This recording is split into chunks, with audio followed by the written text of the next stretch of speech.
నమస్కారం విశ్వాస్ న్యూస్ కి స్వాగతం. హెడ్లైన్ చూద్దాం.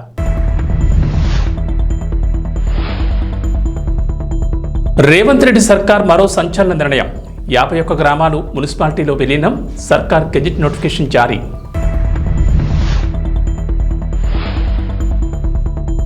తెలంగాణ వాసులకు అలర్ట్. రాష్ట్రంలో స్వైన్ ఫ్లూ కేసుల కలకలం.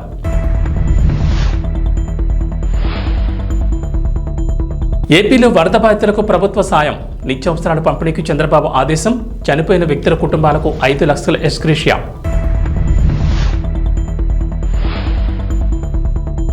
తెలంగాణకు రెయిన్ అలర్ట్. నేడు పలు జిల్లాల్లో వర్షాలు. వాతావరణ శాఖ హెచ్చరికలు.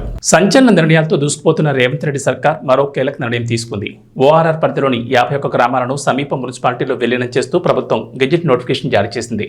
తక్షణమే ఈ గెజిట్ నోటిఫికేషన్ అమల్లోకి రానున్నట్లు అధికారులు తెలిపారు. 51 పంచాయతీల రికార్డులు మున్సిపల్ అధికారుల చేతుల్లోకి రానున్నాయి. డీనోటిఫై చేస్తూ పంచాయతీరాజ్ శాఖ నుంచి ఉత్తర్వులు వెలువడ్డాయి. మేడ్చల్ మున్సిపాలిటీలోకి పూడూర్, రాయలపూర్ గ్రామాలు రానున్నాయి. దమ్మాయిగూడ మున్సిపాలిటీలోకి కీసర, యాదగిరిపల్లి, అంకిరెడ్డిపల్లి, చిర్యాల, నర్సంపల్లి, తిమ్మాయిపల్లి గ్రామాలు విలీనం కానున్నాయి.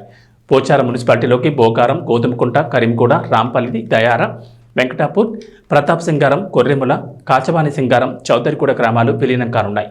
గట్కేసర్ మున్సిపాలిటీలోకి అంకుషపూర్, ఔషాపూర్, మందారం, ఎదులాబాద్, గణపూర్, మణిప్యాల్ కూడా గ్రామాలు కూడా విలీనం కానున్నాయి. గుండ్లపోచంపల్లి మున్సిపాలిటీ పరిధిలోకి మునీరాబాద్, గౌడవెల్లి గ్రామాలు రానున్నాయి. తూంకుంట మున్సిపాలిటీలోకి బొమ్రాజ్పేట, షామీర్పేట్, బాబాగూడ గ్రామాలు రానున్నాయి.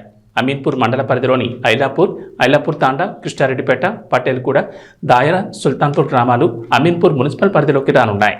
తెలంగాణలో ఇప్పటికే వైరల్ ఫీవర్లు హడలెత్తిస్తుండగా తాజాగా స్వైన్ ఫ్లూ కేసులు కలకలం రేపుతున్నాయి. హైదరాబాద్లో తాజాగా 5 స్వైన్ ఫ్లూ కేసులు బయటపడ్డాయి. చాలా ఏళ్ల తర్వాత స్వైన్ ఫ్లూ కేసులు బయటపడడంతో ప్రజల్లో ఆందోళన మొదలైంది. దీంతో డాక్టర్లు తగిన జాగ్రత్తలు తీసుకోవాలని హెచ్చరిస్తున్నారు. తెలంగాణలో భారీ వర్షాలతో పాటు వరదలు పోటెత్తుతున్నాయి. దీంతో ప్రజలు తీవ్ర ఇబ్బందులు ఎదుర్కొంటున్నారు. సాధారణంగా వర్షాకాలంలో విషజ్వరాలు పంజా విసురుతాయి. ఇప్పటికే ప్రజలు చాలామంది హాస్పిటల్ పాలవుతున్నారు. ఇప్పటికే డెంగ్యూ, మలేరియా, చికెన్ గున్యా సహా వైరల్ ఫీవర్లతో రాష్ట్ర ప్రజలు ఇబ్బందులు పడుతున్నారు. తాజాగా స్వైన్ ఫ్లూ కేసులు బయటపడడం కలకలం రేపుతోంది. చాలా ఏళ్ల తర్వాత రాష్ట్రంలో స్వైన్ ఫ్లూ కేసులు బయటపడ్డాయి. Hyderabad నారాయణగూడలోని institute of preventive medicine 4 swine flu కేసులను నిర్ధారించింది. ఆంధ్రప్రదేశ్ ముఖ్యమంత్రి నారా చంద్రబాబు నాయుడు వరద ప్రభావిత ప్రాంతాల్లో సహాయక చర్యలపై మంత్రులు, కలెక్టర్లు, ఉన్నతాధికారులతో టెలికాన్ఫరెన్స్ నిర్వహించారు. వరద బాధితులకు సాయంపై కీలక ప్రకటన చేశారు. వరద ప్రభావిత ప్రాంతాల్లో విస్తృతంగా చర్యలు చేపట్టి సాధారణ స్థితికి తీసుకొస్తున్నామని, ప్రతి ఇంటికి సహాయం అందించాలని సూచించారు. రాష్ట్రంలో వరదల వల్ల నష్టాన్ని వివరించి కేంద్ర సాయం కోరతామని చెప్పారు.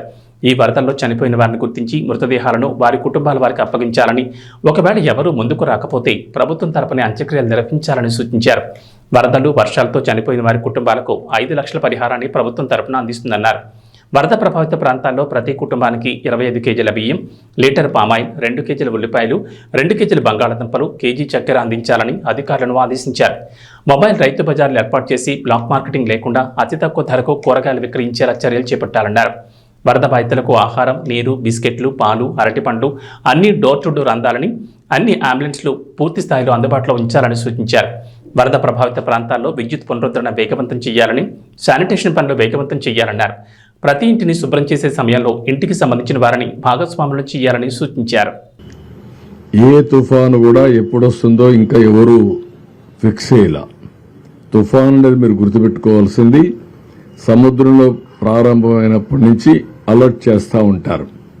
ఆ తుఫాను డైరెక్షన్ మారుతా వస్తుంది, అటు పోతుంది, ఇటు పోతుంది, ఫైనల్గా ఒక డైరెక్షన్కి వచ్చి ల్యాండ్ మీద క్రాస్ అవుతుంది. ఇప్పటికీ ఇంకా ఫార్మేషన్లో ఉంది. రేపు ఎల్లుండి మనకు ఒక ఐడియా వస్తుంది. ప్రస్తుతానికైతే మనకు రాదని అంటున్నారు, కానీ ఆ డైరెక్షన్ ఏ విధంగా చేంజ్ అవుతుందో వీ కెనాట్ ప్రిడిక్ట్. అది వచ్చినప్పుడు ఎప్పటికప్పుడు మీకు అలర్ట్ ఇస్తాం. అన్నింటికంటే ఈరోజు కృష్ణా రివర్లో కూడా వాటర్ బాగా తగ్గింది. 6.67కు వచ్చేసింది. ఇంకా రేపు ఎల్లుండికి ఇది <5 కూడా వస్తుంది. ఇంకా తగ్గే అవకాశం ఉంది. నిన్న ఈ సమయానికి చూస్తే, ఇంకా ముందు చూస్తే 11.43 లక్షల క్యూసిక్స్ ఆఫ్ వాటర్ వచ్చేది. ఈరోజు దగ్గర 6.5 పడిపోయింది, సగానికి పడిపోయింది. రేపటికి ఇంకా తగ్గే అవకాశం వస్తుంది. అది వస్తాను ఏం చేయాలో మనం అనలైజ్ చేస్తాం. మీరు చెప్పిన సమస్యకి ఇప్పుడు చాలా రిలీఫ్ వచ్చింది. ఇంకంత ప్రమాదం వస్తుందని అనుకోవడం లేదు. No, we will give report tomorrow. we are discussing with our people. We will prepare a report. We will send it to central government for assistance. ఎన్ని ఇండ్లు మునిగిపోయినాయని కాదు, చాలా ఇండ్లు దెబ్బతిన్నాయి. సబ్మర్జెన్స్ వచ్చింది, మళ్ళా నీళ్లు వెళ్ళిపోయినప్పుడు వచ్చేస్తూ ఉంటుంది. ఇండ్లలో చాలా వరకు ఇబ్బంది కలిగింది. ఇంట్లో ఉండే వస్తువులన్నీ దెబ్బతిన్నాయి, వెహికల్స్ దెబ్బతిన్నాయి. అవన్నీ అనలైజ్ చేస్తున్నాం. ఎన్యూమరేషన్ లో అన్ని వస్తాయి మనకు. అందుకే దానికి కూడా ఏం చెప్పామంటే, క్యాటిల్ ఏవైతే చనిపోయినాయో అవన్నీ కూడా ఎక్కడికక్కడ డిస్పోజ్ చేయాలి. వెటనరీ డిపార్ట్మెంట్ లో కొన్ని ప్రొసీజర్స్ ఉన్నాయి, అవంతా కూడా ఈ సాల్ట్ అవన్నీ వేసి అక్కడనే బరీ చేయాలని దగ్గరలోనే. అది కూడా ఒకసారి పెట్టాం, రేపు ప్రొక్లైన్స్ పెట్టి అవన్నీ బరీ చేస్తారు. ఓకే, అదే మరి ఫాడర్ కూడా పశువులకి అది కూడా ఉంది. దాన్ని కూడా నేను ఈరోజు మా నోటీస్కి రాలేదు, ఉన్నాయి కానీ అంత విజిబుల్గా రాలేదు. Will focus on that. రేపు వెళ్ళడం కూడా ఫోకస్ చేస్తాం. అదే మరి వరదల్లో ఒక విద్యుత్ ఆపడానికి వెళ్ళినటువంటి ఒక లైన్ మ్యాన్ పవర్ షాక్ వచ్చి చనిపోయాడు మొన్నే. అతనికి డిపార్ట్మెంట్ 20 లక్షలు ఇస్తుంది. గవర్నమెంట్ కూడా ఒక 10 లక్షలు ఇచ్చి 30 లక్షలుగా ఇచ్చి ఆయనకు న్యాయం చేస్తాం. ఇంకో పక్క గోదావరి లెవెల్ కూడా కొద్దిగా 41కి వచ్చింది. దాన్ని కూడా మానిటర్ చేస్తున్నాం ఎప్పటికప్పుడు. అందుకే బుడమేరుని సెట్ చేస్తున్నాం. ఇంకా ఆ పరిస్థితి రాకూడదు. ఏమేమి ప్రికాషన్ తీసుకోవాలో అన్ని ప్రికాషన్స్ ఆన్ వార్ ఫుటింగ్ తీసుకుంటున్నాం. గేట్లు మూసేస్తేనే సమస్య పరిష్కారం అవుతుందని కాదు. ఆ సైడు ఈ సైడు దాని మీద ఆ బ్రీచ్ ఉంది. ముందు ఆ బ్రీచ్ క్లోజ్ కావాలి. అది వైఎస్ఆర్ కాంగ్రెస్ పార్టీలో ఆ బ్రీచ్ పడింది. ఇప్పుడు కూడా బుకాయిస్తున్నారు. బుకాయింపులొద్దు. నేను వచ్చి 80 రోజులైంది. 80 రోజుల్లో మా వాళ్ళు దాన్ని డయాగ్నోస్ చేయలేకపోయారు. రెండోది, అన్ఎక్స్పెక్టెడ్ గా హెవీ రెయిన్స్ వచ్చాయి. మీ మానవ ఫెయిల్యూర్.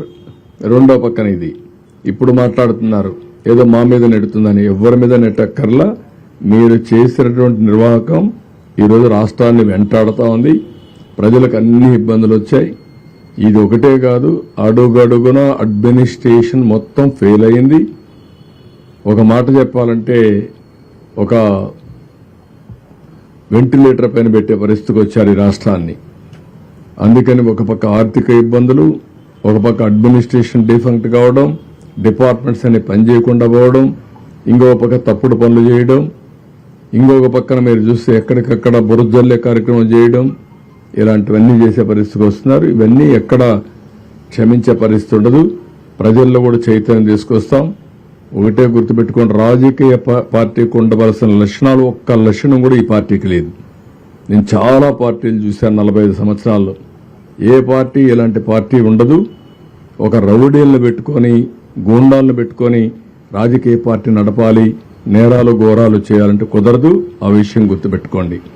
నేను నిన్న ఈరోజు ఎప్పుడు చూస్తున్నాను, ఇంకా బుకాయిస్తున్నారు. బుకాయింపులు మానండి, వాస్తవాలకు రండి. Thank you. భారీ వర్షాల కారణంగా ఆర్టీసీకి 26 లక్షల నష్టం వాటిల్లింది. గుంటూరు 1-2 డిపోల్లో మొత్తం 184 బస్సులుండగా 44 బస్సులు నీట మునిగాయి.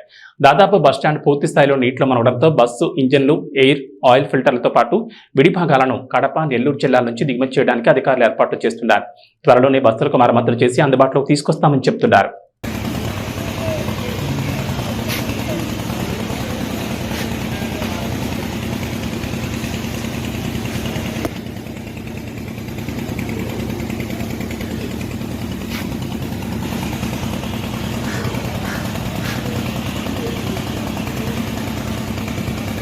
ఓవైపు భారీ వర్షాలు కురుస్తుంటే ములుగు జిల్లాలో పెనుగాలులు బీభత్సం సృష్టించాయి. సుడిగాలి ధాటికి మేడారం, తాడ్వాయి అటవీ ప్రాంతంలో వేల చెట్లు నేల కొరిగినట్లు తెలుస్తోంది. దీంతో రాకపోకలకు అంతరాయం ఏర్పడింది. సుడిగాలి బీభత్సానికి స్థానికులు భయభ్రాంతులు కురిగారు. గంటకు 90 కిలోమీటర్ల వేగంతో గాలులు వీచాయని పర్యావరణవేత్తలు అంచనా వేస్తున్నారు. దీనికి గల కారణాలు తెలియాల్సి ఉంది.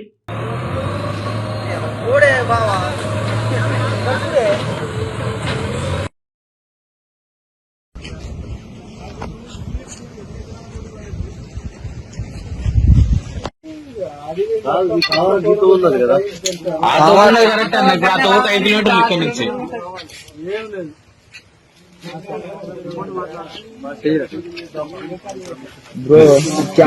క్యాబిన్ ఎరుగుతారు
విజయవాడలోని వరద బాధితుల సహాయార్థం ప్రకాశం జిల్లా నుంచి 13 ట్రాక్టర్లను ప్రకాశం జిల్లా కలెక్టర్ తమీం అన్సారీ ఆధ్వర్యంలో బుధవారం పంపించారు. అక్కడి ప్రజలకు ఆహారం, నీళ్లు అందక ఇబ్బందులు పడుతున్నారని సీఎం చంద్రబాబు 50 ట్రాక్టర్లు పంపించాలని ఆదేశించగా ప్రస్తుతానికి బుధవారం 13 ట్రాక్టర్లు పంపిస్తున్నామని చెప్పారు. కార్యక్రమంలో జిల్లా రవాణా శాఖ అధికారి సుశీల, రవాణా శాఖ అధికారులు పాల్గొన్నారు.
ఆయిల్ ఇంకా కొట్టించలేదు. ఆయిల్ కొట్టించేసి ఇంకా అన్ని ఈ ముందు వెళ్ళిపోతుంది.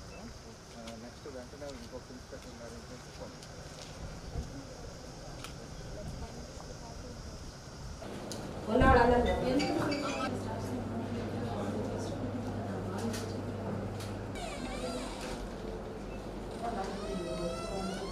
ప్రజెంట్ ఉన్నవాళ్ళు వీళ్ళ పంపించేస్తారు మేడం. కొత్త ఒక ఇదనేది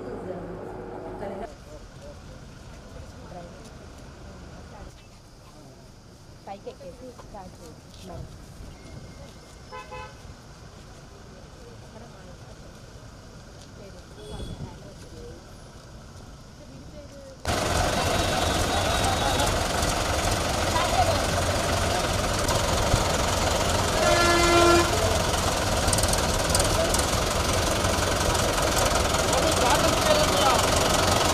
पानी पानी पानी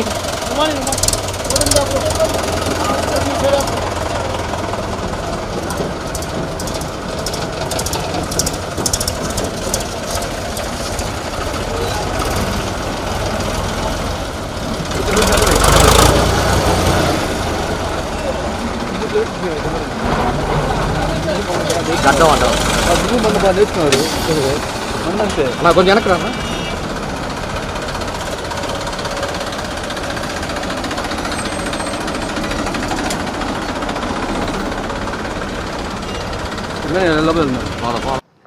ఇప్పుడు మనకు విజయవాడలో రిలీఫ్ మెషర్స్, రీహాబిలిటేషన్స్ మెషర్స్ గౌరవ ముఖ్యమంత్రి గారు ఇచ్చిన ఆదేశాల మేరకు మన ప్రకాశం డిస్ట్రిక్ట్ నుంచి ఒక 50 ట్రాక్టర్స్ అడగడం జరిగింది. దానికన్నా ఇప్పుడు ఒక 13 పంపిస్తున్నాము. ఇంకా మిగతా ట్రాక్టర్ ఓనర్స్తో కూడా మాట్లాడి వారిని కన్విన్స్ చేసి మిగతా ట్రాక్టర్స్ కూడా మనము పంపిస్తాము. అందుకే ఏపీ హైకోర్టులో వైఎస్ఆర్సీపీ నేతలకు ఎదురుదెబ్బ తగిలింది. ముందస్తు బెయిల్ కోర్టు దాఖలు చేసిన పిటిషన్ను కోర్టు కొట్టివేసింది. చంద్రబాబు ఇంటి మీద దాడి కేసులో మాజీ మంత్రి జోగి రమేష్, అలాగే టీడీపీ కార్యాలయంపై దాడి కేసులో లేళ్ల అప్పిరెడ్డి, తలసిల రఘురాం, నందిగం సురేష్, దేవినేని అవినాష్ సహా ఇతర వైఎస్ఆర్సీపీ నేతల పిటిషన్ తిరస్కరించింది. అయితే బెయిల్ తిరస్కరించిన తర్వాత వైఎస్ఆర్సీపీ తరపున లాయర్లు కోర్టుకు చిన్న రిక్వెస్ట్ చేశారు. బెయిల్ తిరస్కరించబడిన వారిపై 2 వారాలు ఎలాంటి చర్యలు తీసుకోకుండా ఆదేశాలు ఇవ్వాలని కోరారు. సుప్రీంకోర్టులో బెయిల్ కోసం అప్పీల్ చేసుకునేందుకు అవకాశం ఇవ్వమని అడిగారు. అయితే దీనిపై విచారణ చేపట్టే అంశాన్ని మధ్యాహ్నం పరిశీలిస్తామని చెప్పింది హైకోర్టు. మంగళగిరిలోని తెలుగుదేశం పార్టీ కార్యాలయంపై దాడి ఘటనలో మంగళగిరి రూరల్ పోలీసులు కేసు నమోదు చేశారు. ఈ కేసులో ముందస్తు బెయిల్ మంజూరు చేయాలని కోరుతూ పలువురు వైఎస్ఆర్సీపీ నేతలు ఏపీ హైకోర్టును ఆశ్రయించారు.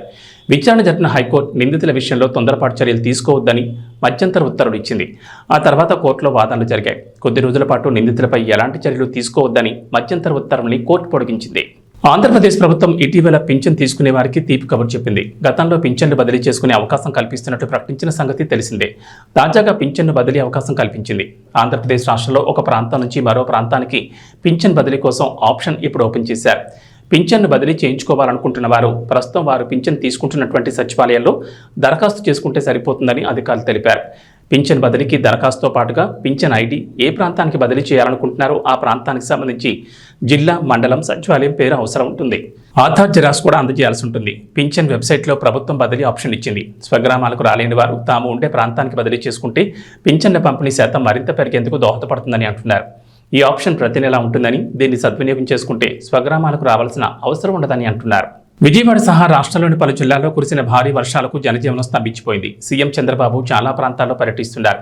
ఈ క్రమంలోనే డిప్యూటీ సీఎం ఎక్కడా కనిపించకపోవడం తీవ్ర ఆశ్చర్యంగా మారింది. ఇక ప్రతిపక్షాలు కూడా పవన్ కళ్యాణ్ ఎక్కడా అంటూ విమర్శలు చేస్తూనే ఉన్నారు. ఈ నేపథ్యంలోనే తాజాగా వరద బాధితులకు తన సొంతంగా భారీగా ఆర్థిక సహాయం ప్రకటించారు పవన్ కళ్యాణ్. తాను ఎందుకు వరద ప్రభావిత ప్రాంతాల్లో పర్యటించడం లేదు అనేది వెల్లడించారు. జనసేన అధినేత, ఆంధ్రప్రదేశ్ డిప్యూటీ సీఎం పవన్ కళ్యాణ్ మరోసారి తన దాతృత్వ గుణాన్ని చాటుకున్నారు. ప్రస్తుతం రాష్ట్రంలో వరదలతో అల్లాడుతున్న వారికి అండగా నిలిచేందుకు తన వంతుగా ₹1 విరాళం ప్రకటించారు. ఇక గత కొన్ని రోజులుగా రాష్ట్రంలో కురుస్తున్న భారీ వర్షాలకు లోతట్టు ప్రాంతాల్లో చిక్కుకున్న బాధితులకు ధైర్యం చెప్పేందుకు ముఖ్యమంత్రి నారా చంద్రబాబు నాయుడు సుడిగాలి పర్యటన చేస్తున్నారు.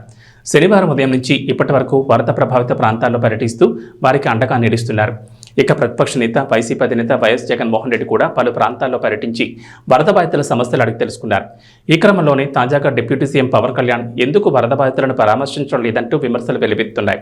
ఈ విమర్శలకు పవన్ కళ్యాణ్ సమాధానం చెప్పారు.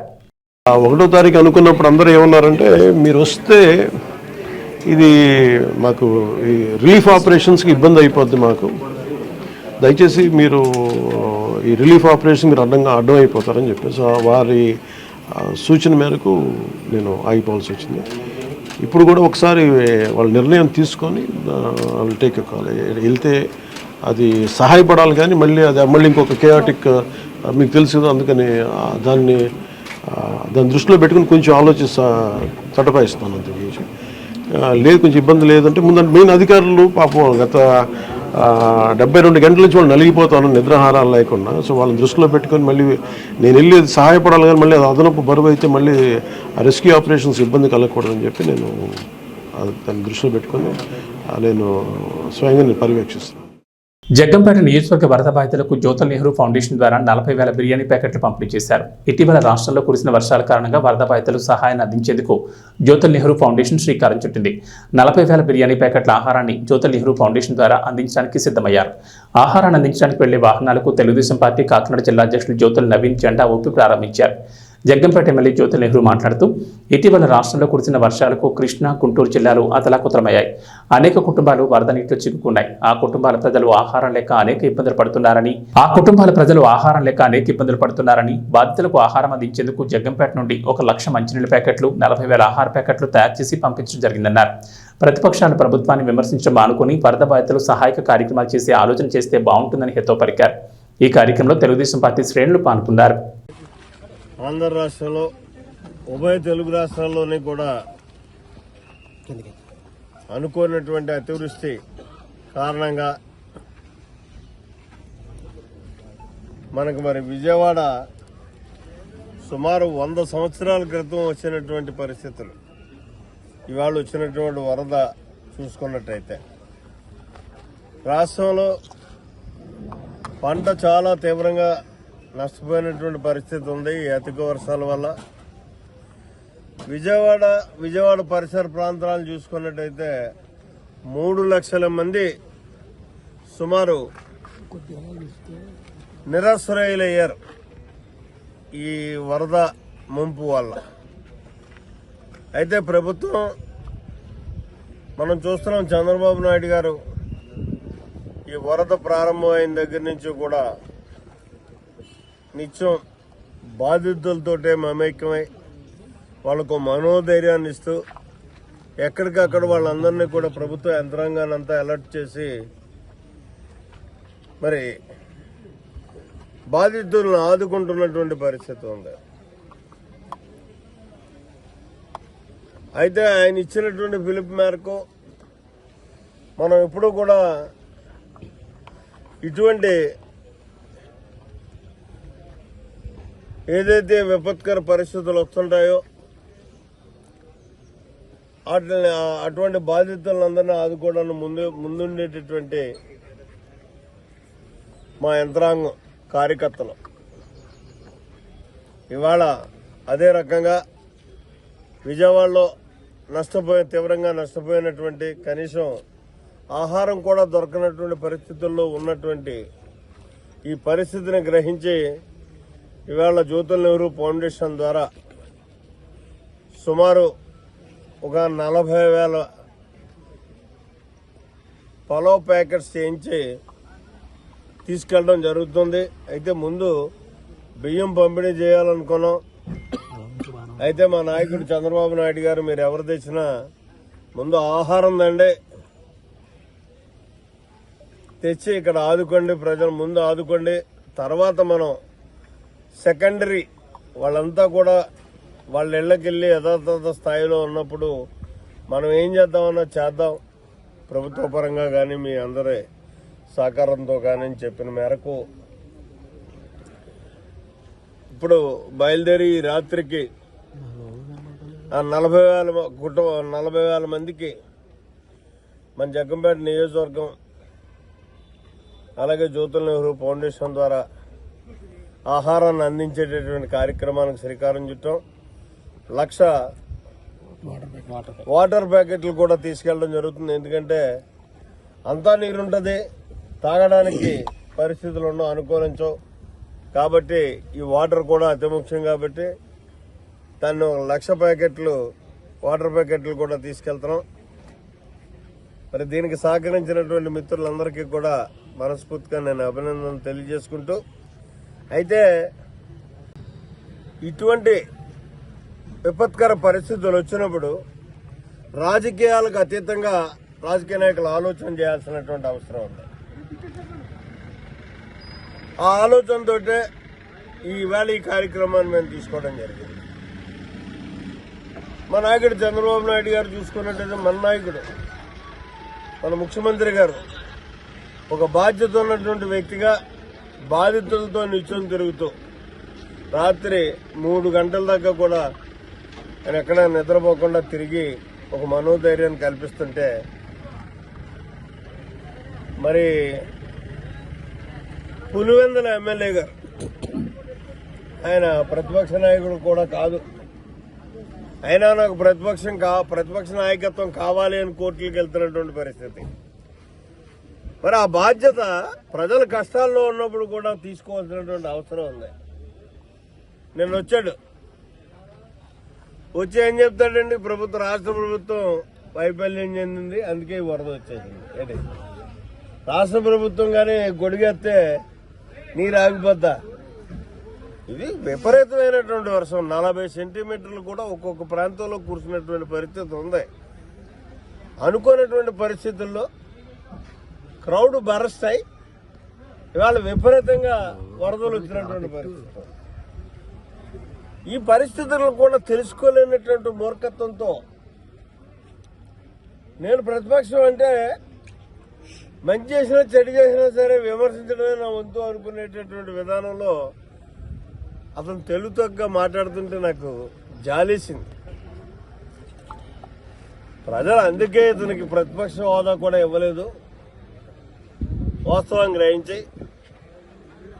ఎందుకంటే ఈరోజు రాజకీయం చేసుకోవాల్సిన పని ఏంటండి? నువ్వు కనీసం ఒక వాటర్ ప్యాకెట్ తెచ్చావా? ఎవరు నువ్వు ఆదుకున్నావు? నువ్వు కానీ నీ పార్టీ కానీ వేళ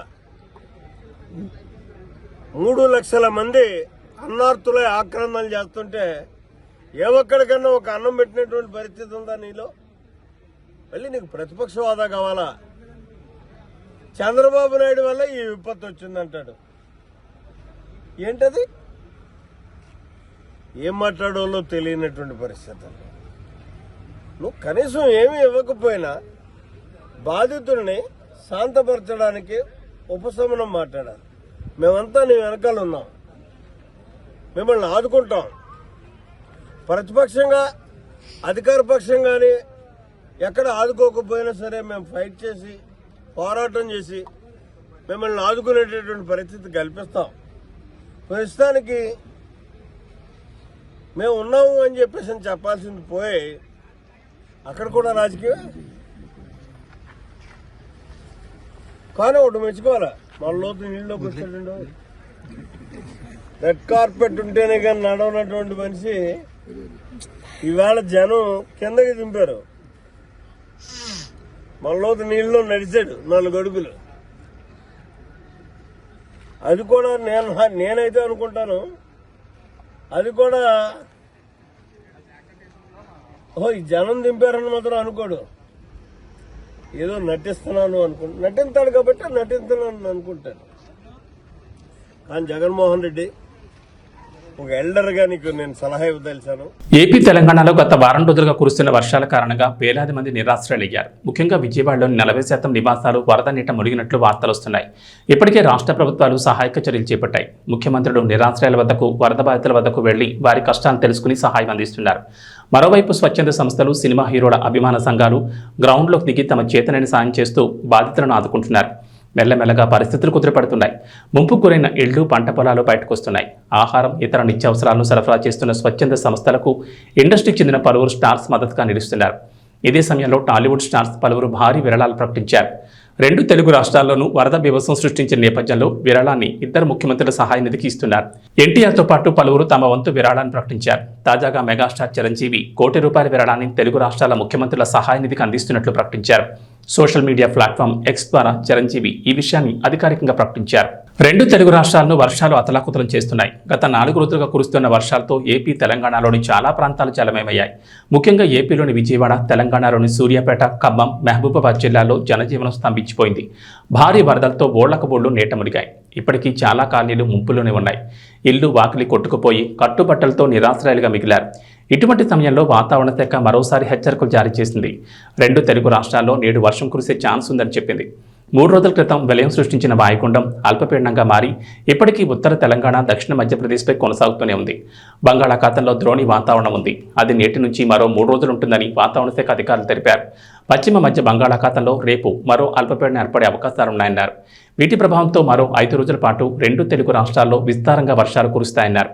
కొన్ని జిల్లాల్లో అత్యంత భారీ వర్షాలకు ఛాన్స్ ఉందని వెల్లడించారు. ఏబీ బులెటిన్ విశేషం. నమస్కారం.